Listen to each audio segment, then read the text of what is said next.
Hello po sa inyong lahat and welcome back po dito sa AutoMathThink. So for this video po, ang pag-uusapan natin is multiplying polynomials. So sa pag-multiply po natin ng polynomials, meron po tayong tinatawag na FOIL. Okay? So ito po yun.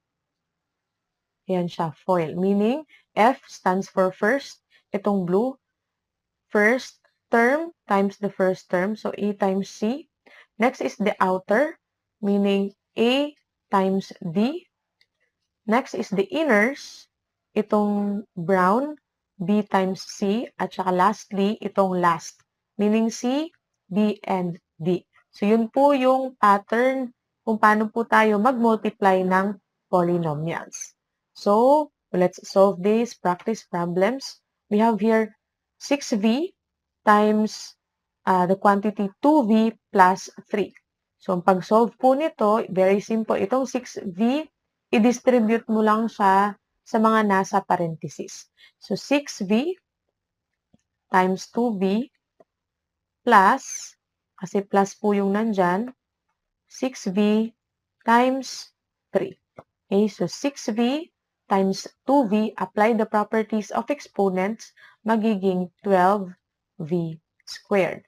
Tapos yung isa, 3 times 6, that's 18. Then copy na natin si V. So, yun po yung answer natin sa ating first problem.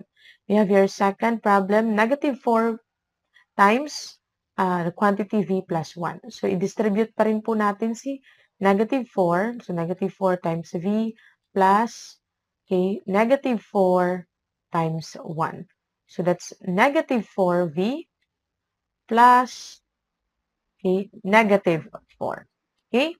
So, yun po yung answer natin sa ating second problem. Let's go to the third problem. So, dito po, ma-apply na po natin si FOIL. Meaning, first. So, si 2n times 6n. So, 2n times 6n. Tapos, si outer, meaning 2n times 1. So, plus naman yung mga arithmetic operation dyan. So, walang problema. Plus lang. 2n times 1.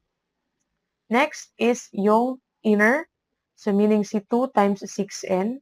So, plus 2 times 6n. Lastly, yung outer, 2 times 1. Okay, plus 2 times 1. So, that's 2n times 6n. That's 12n squared. 2n times 1 is still 2n.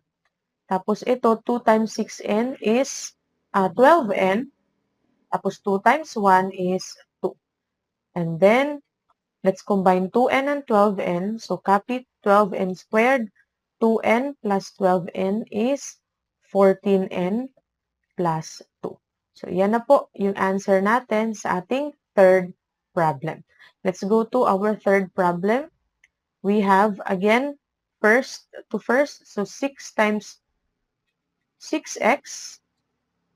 Then, the outer, meaning x times negative 2x. So, take note po, negative po yan. So, minus 2 times x.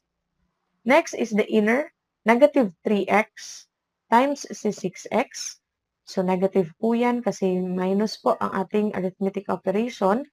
Pagkatapos, yung ating last, negative 3 times negative 2. Multiplying two negative number will result in a positive number. So, 2 times 3 po yan. Okay? So, 6x times x, that's 6x squared. Ito, negative 2x. Negative 3 times 3x. Negative 3 times 6x is negative 18x. Tapos, 2 times 3 is 6. So, let's simplify our answer. That's 6x squared. Negative 2 minus 18x. So, negative 2x minus 18x. So, minus 20x plus 6. So, yan na po yung answer natin sa ating fourth problem. So, last one is ito. So, same pa rin po. Magagamit pa rin po natin yung FOIL dito. I-distribute lang po muna natin itong unang term dito. So, n squared times 2n. Tapos si n squared ulit, multiply natin sa negative 4. So that's negative. So negative 4 times n squared. Or pwede po negative n squared times 4.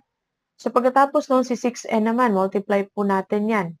Plus 6n times 2n. Tapos si 6n times 4. Okay? Minus 6n times 4. Pagkatapos, ito na pong si negative 4, yung last term. That's negative 4 times 2n. And sa negative 4 times negative 4, that's positive. Okay? 4 times 4.